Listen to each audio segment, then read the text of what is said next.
বন্ধুগণ, শাস্ত্রে বলা হয়েছে সপ্ত স্বর্গ, সপ্ত পাতাল ও সপ্ত সমুদ্রের কথা। আমরা ভাবি এগুলো বুঝি আকাশের ওপরে বা মাটির নিচে কোথাও আছে, কিন্তু আসল সত্য হল এই স্বর্গ, পাতাল ও সমুদ্র সবই মানুষের নিজের দেহ ও মনের ভেতর।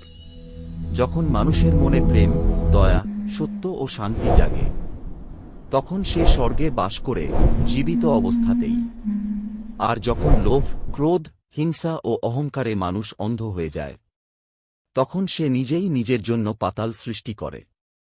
শাস্ত্রের ৭ সমুদ্র আসলে আমাদের শরীরের জীবনরস।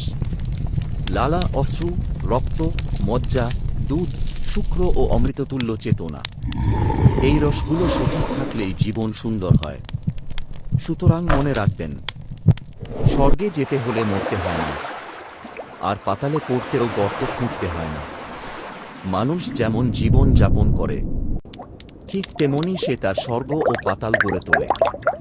ধন্যবাদ।